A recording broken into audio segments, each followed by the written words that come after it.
Nasty wind. Oh, this wind is terrible, but thankfully we got the big windows in first. I'm just curious, is the window flexing at all in this wind? Oh yeah, you can see it move. I don't know if you guys can see that. Let me hold it steady over here.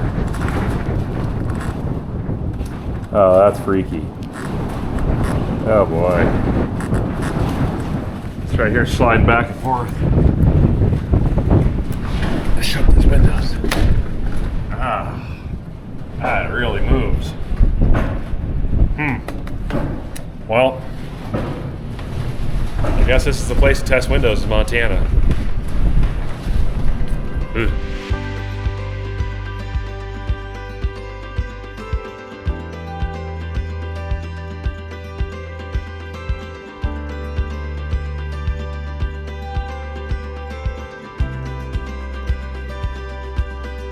Oh, that wind is ripping. 30, 40 mile an hour, gusts up to 60. I know this because a mile away, 2 miles away is like the airport, and they've got a weather station there, and I keep looking at it. Plus the farmyard says that too. But the guys are up there, the Feltex is ripping off. That's the roofing plastic or fabric that they put up there. They nailed it on there really well the first time, they followed it, but that kind of wind is just relentless. So they're putting down a bunch of 2x4, 16 footers across, just trying to hold it on. I got the grate all here to protect them in case they fall, so they at least fall on this thing. Oh, what a mess. And those windows. Huh. Woo! They're staying in. Haven't broken yet. It was a good test, I guess. It's nice down here. That's why I like basements. But up here. Oh, what do you think, Rooster? That's not my dog, by the way. One of theirs, but he hangs out with us. Oh, man. This wind.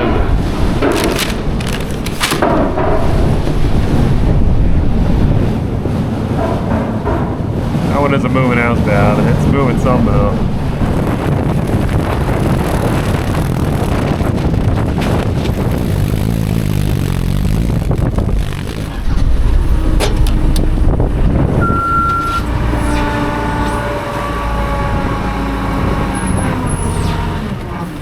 Some of you may be wondering, well, why don't we have roofing on yet?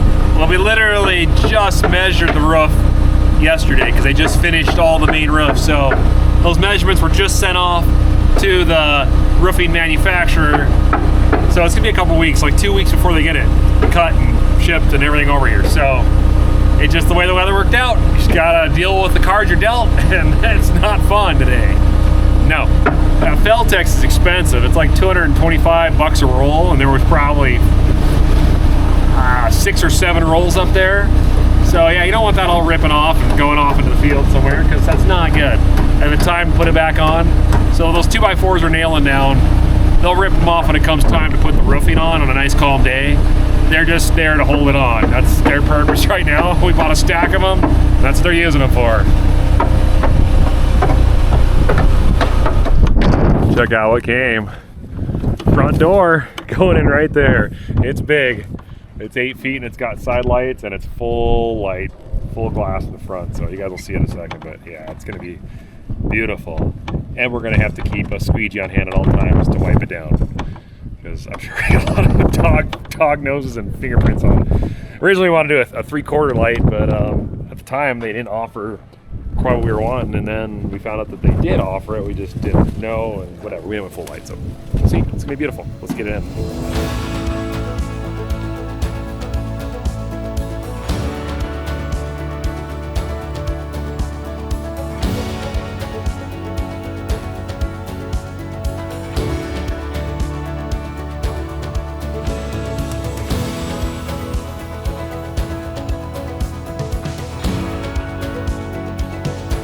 All right, here we go.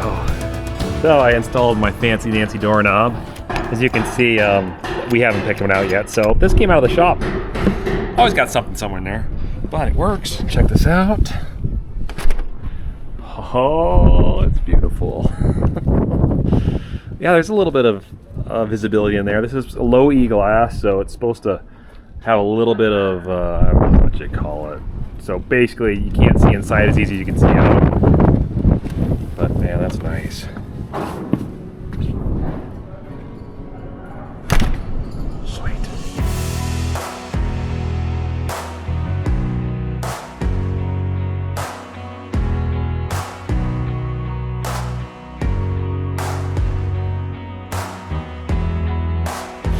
Looky. Garage doors going on. We got some windows in these. We'll put them in the third one, that way we can see out. And the 16-footer. They don't quite match the front door. It was hard to say. We went back and forth in the colors, so we'll figure out how that door will be colored yet. I haven't ordered it, but we do love the color of this. Why there was this or that? It was really close. I don't know. We'll see.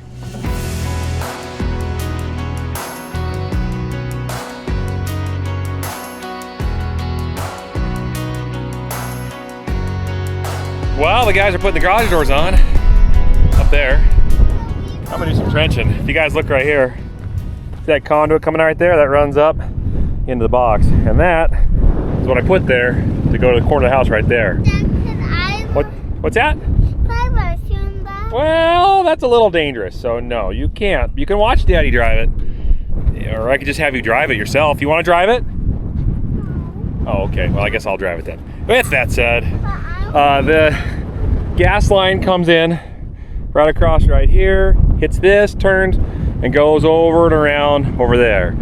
I've got it about 4.5 to 5 feet deep through this part, and then over there is 6+ feet deep as it goes through that mound. So I don't have to worry about this 4-foot depth max trencher hitting that. But right here, I gotta be a little careful because there could be a spot there. So I'm gonna only go about 3 feet deep here to clear that gas line, cross over, and then it won't cross any more lines till it gets to the corner of the house over there. Once I'm past here, I'm golden. I can keep going as deep as I want. And then this is gonna get back filled up, obviously, when it comes time. So let's get to digging. We gotta get this thing started though. It hasn't ran in a while. Gas likes to leak back. It might take a minute. Let's see. Where's my battery cable here? Oh, there it is. Right there. Put some power to it. There we go. It doesn't take a whole lot. Doesn't draw a lot of power. Let's see. This is gonna take a bit. Yeah.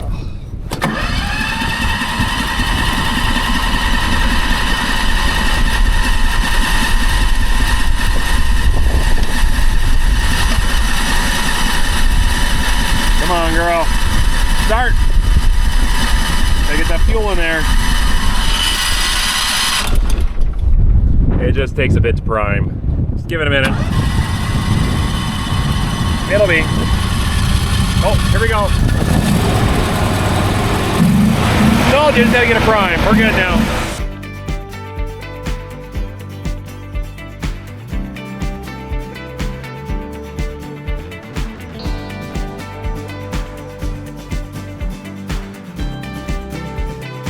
Running into two problems. One, this ground is so soft, it's caving in on itself, so I'm gonna have to use the backhoe in this area. Not over here though, because it's been packed down. Two, I lost hydraulics. I don't know why. Just all of a sudden lost hydraulics. It's got fluid in the tank, pump's turning, but I noticed the suction hose is really kinked bad right there. But I don't know why it would just all of a sudden kink right now. It's been running like that. So I might be down with this thing. Maybe I'll just have to yank this out of here and bring the backhoe over. We'll see. All right, well, another adventure. Well, I shortened the hose, got the kink out, tried it, that didn't fix it. That wasn't the problem. Something happened to the pump, I think, or the manifold, or the valve body, I should say. I don't know what happened. It's just not letting fluid flow, so I can't turn it or lift the blade up and down, so it's dead in the water. I'll get the backhoe here in probably a day or two. Legarm's using it right now, so when he's done with it, drag this out of here, pick it up, put it on a trailer, take it to the shop. We'll work on it later, and I'll use the backhoe, and I'll backhoe that in. I only have to go down a couple feet. So it's not like it's that deep. It's just, I didn't really want to dig a big trench here again, but it's just dirt. We'll move it around. So we'll get there. The reason we're trying to do this is because it's going to freeze next week hard, like teens. So it needs to get done. All right, I'm about to get an achievement here. So that is the last union in line for my gas system to get gas into my house from way over there, like a mile away. We deep ripped that line all the way, 1.25 inches, all the way up to here. My regulator's right there, comes up, comes back down, comes all the way over, up out of the ground pulley here. I fused it, just converted over to from 1.25 inches to inch. Got my union here. I'm gonna tighten this up. That goes into the house, right along the foundation, just under the floor joist. I'll show you inside what I've got going on, but I am gonna test the pressure out. I've got gas flowing to the regulator, but it's shut off from there to here. So when I'm ready, I'm gonna flip that valve, flip the valve inside. I got a gauge. Let's see if we get pressure. And then smell if we smell gas. Maybe I'll run a light around, just around the fittings and stuff to see if I get any flames. Because if I do, Gotta start over and redo some of these fittings. All right, yes, and I have pipe threader to make all these pipes. And it's kind of crude, but it works okay. Enough pipe dope and Teflon and you're good. Now, to get this to start. Oh, yeah, right. I set that up just for the camera. A little bit crooked pipe here, but I think when I tighten this up, it ought to straighten out. Let's see here. Shovel. That works. All right. Oh, it feels good to get to this point. This is years in the making. Years in the making. Oh, here we go. Look at them apples. So we'll bury that up. Oh yeah. I got this goodie to spray all over this thing for the black pipe. So if anything is underground, it'll be coated in basically bed liner. And that, I would think, would be pretty effective in eliminating any type of corrosion that might be happening to this black pipe. That's stainless steel down there, so that doesn't matter. Look at that. Yeah, let's do that, Union. Why not? I haven't tested anything. It's gonna work. This isn't gonna be hard to take apart in a mess if I doesn't. And you're like, well, get all over your wall, Nick. Well, it's gonna get covered, don't worry. Let's just go the whole way. Why not? Technically, this part here does have to come off. I'll have to take that union off, spin this off this 90 right here. So when they put the siding on, they can put the siding on over the top of that. But we're testing things right now. So let's go inside, see how we're doing. There we go. Let there be light. All right, here is my manifold. So, inch line runs along, foundation comes over, up, over, up, down, down, down to this nice, freshly grayed out, painted, sticky manifold. Got inch running all these. They neck down to 3/4. Not everything requires 3/4. One of these units does, but I'm gonna run 3/4 to everything. It's not a lot more expensive. I've got the pipe. It's not that harder to work with, so let's just run 3/4 instead of 1/2 inch. Why not? A little more power there. A little more volume in case they need it. There's my gauge. This is in inches of water. I'm told between 3 and 7 inches of water is what the regulator sets the gas at. So we'll see. This valve's off. That's good. See, on, off. It's still sticky paint. I gotta paint that again. All right, let's turn the gas on outside to here. I'll do some sniff tests with my amazing nostrils, and then I'll flip that other valve and we'll see if we get pressure to that valve or that gauge. By the way, this time of the day, there's something magical that happens. See, look at the sky, that rainbow across the whole sky. Right when the sun's setting, it does this, and it's beautiful. Sometimes it's way more vivid than others. This side, it's orangey. That side, it's blue with the purple, indigo, red, a little bit of yellow in there. Pretty amazing. All right, here is the regulator. Someone said in the comments real nicely, sarcastically, I'm saying sarcastically nicely, that I had this upside down. I just put it on the way it was attached to this. Turns out, yeah, you can rotate it. So I rotated it. So I believe that is the correct orientation for that regulator. Arrow's going that way. Let's turn the gas onto this. I just heard it makes a sound. That's got pressure to it, like 15 PSI or something like that. But now it's kicking it back down to, I think, oh, okay, turn the gas on. Now we got gas flowing into the house. Or I should say a lot of air because I haven't purged it. Now the pressure should be around that 3 to 7 inches of water. So let's take a look. I smell fresh bed liner, not gas. Oh man, that's quite a wall there. Inside. All right, okay. There should be pressure to right here. No pressure in this. All my valves are off. Let's kick this one on. Watch the gauge, let's see what it does. Oh, look at that. What is that? 6, 7.5? Is that 7.5, 8 inches of water? Sorry, this camera does not do very well at close. Well, you kind of can see, it gets blurry. There we go. That worked out. Good, I bought the right gauge. Now, let's open up this and let a little bit of air out. Nope, no, little bed liner there. Just some poly, black pipe. A little bit of black pipe. Isn't that cool? I really wanted a gauge in the system so that way I can get an idea of when all the units are running, what my pressure is running at. Not that I really can do a lot about it because I'd have to be oversizing all the pipes or maybe bumping the regulator up, but it's good to know. I just like to know.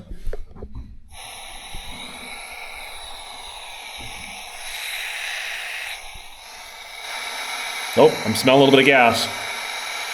Yep, we got some gas coming. All right, we've got gas to there. Sweet. Oh, thank you guys. Thanks for telling me how to do all that. I appreciate it. You guys are swell. So,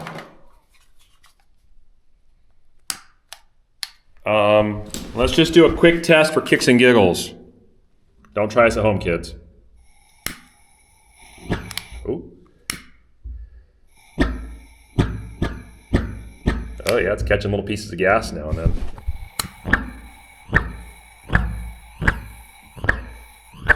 Obviously, there's still air in the line. It hasn't been purged 100% yet, but that is good to know. I've got gas to that point. I'll check a couple more of these fittings. I think we're golden. All right. Okay. Now, we gotta get that hooked up. Both of those. Well, the one on the end first. And then there's a furnace that's gonna go right here for upstairs. Forced air. But that's not here yet. But we're gonna try to get the radiant floors going because it's gonna freeze next week, so let's get on it. Oh, hey, the sun's come up. Let's take a look. Go off my deck here. Ah, there we are. Beautiful. That's a little bit of a drop. I might have to get on this, figure out how to build this platform here. Add to list. But with these new windows, they come with a light layer of sticky plastic on it. And I just want to rip it off. Every little bit of fiber in my body just wants to tear all that off. I just like doing that.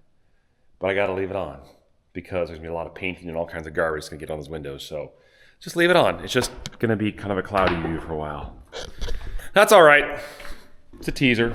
Well, now that all this is ready, I think my plan is we're going to come up off this end one, 90, 90, run along the wall, figure it out, go up in the boiler. Next one will come up over the top of it, 90, 90, run over into instant hot water. Well, that one there is going to go straight up into the wall over to the kitchen for the range. This one here is going to go up, same thing, straight up over to the fireplace. And this one here is going to go up over somewhere over here for the forced air furnace.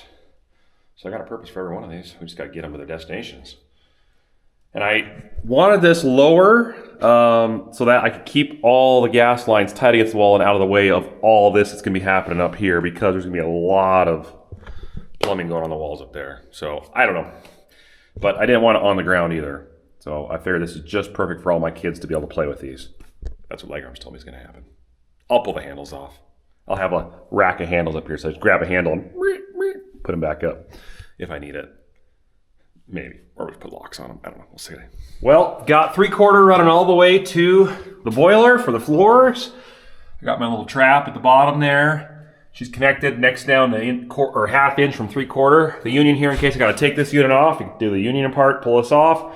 Just barely within specs of the valve distance from the unit. So there's a valve there. There'll just be that line there. It's got to be emptied if you ever have to take it off. I just now got to finish. This is all tight here. So trap, really small trap, but trap.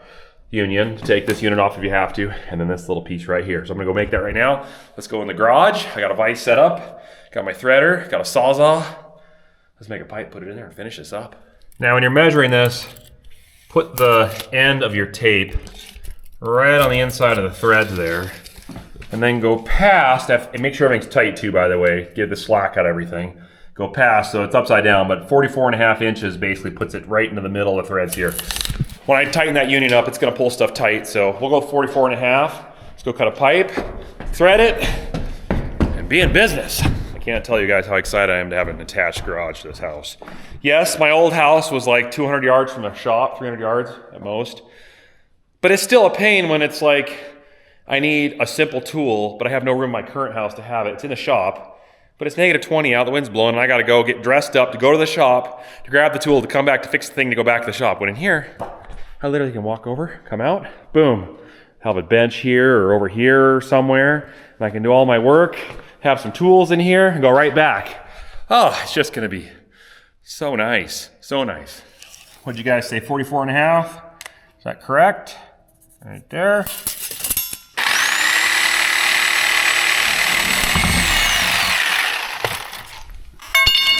This vise right here is actually my grandpa's. It was in his house. in town, and they finally came a time where my grandma's moving out, and so I went in there and pulled the vise off his old bench. It's an oldie, but it's gonna find a new home in this house, so I'm pretty thrilled to use it. So let's put it to work.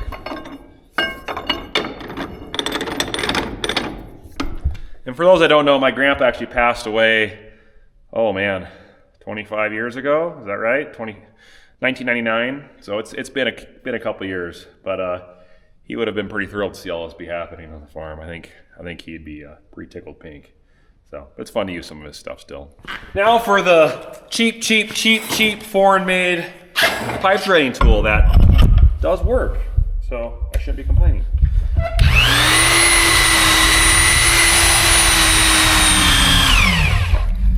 But it started smoking the brushes in the motor earlier, so I like to just do a little bit and then I do it by hand. Do it by hand. There we go.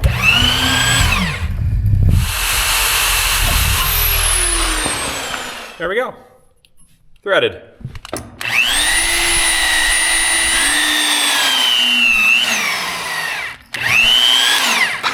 Sometimes the filings get jammed up in here and we'll start ripping threads off. So that's why I like to back it up and try to get those filings to fall out.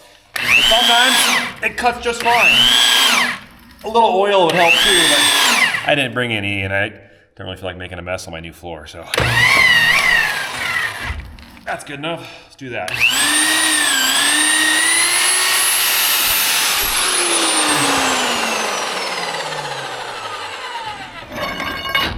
All right, just left my garage, turned down the hallway, and then down our stairs,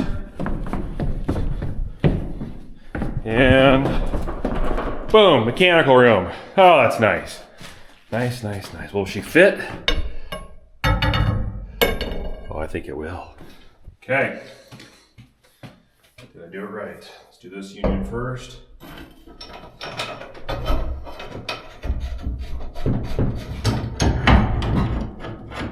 we go. Huh. Looks like I cut it about a ½ inch too short. Let's see what I can do here.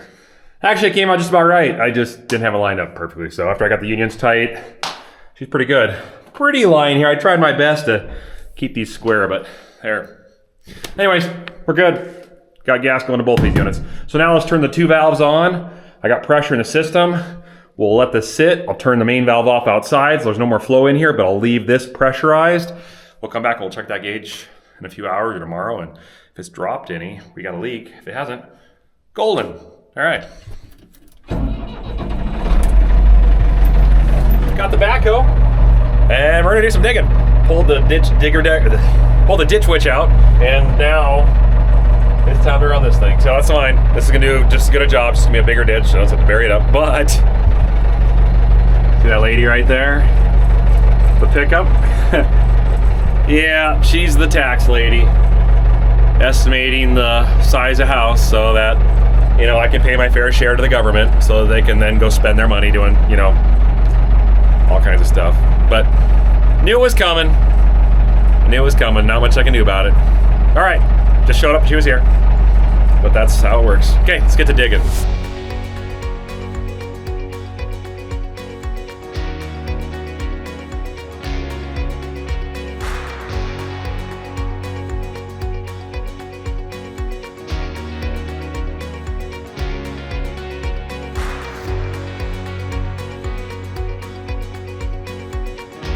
All right, cable is in. You see it down there. So backhoe straddling, cable's all the way up. Got a little spool on that end, spool on that end. So there's plenty of spare extra cable there to snip off the ends and get it tied in too. So now I'm gonna use the backhoe and pull some of this in. Fill up a kind of a ramp for me to get out of here, but halfway. Then I got some tape I'm gonna put across for marking it, so that way people know that, oh, there's power down there if you happen to dig down or if you want to find a marking tape. Lay it across that spot right there, then bury the rest of that, back the backhoe out, push a little more in, finish laying the tape across the whole thing, and then bury the whole thing. This is the last of that big digging for this house. This is his last main utility. Power is important. We just run an extension cord since the house started getting built a couple months ago. So this is gonna be nice to get this finally tied in, get an actual breaker box in the house with outlets. Oh yeah, so good.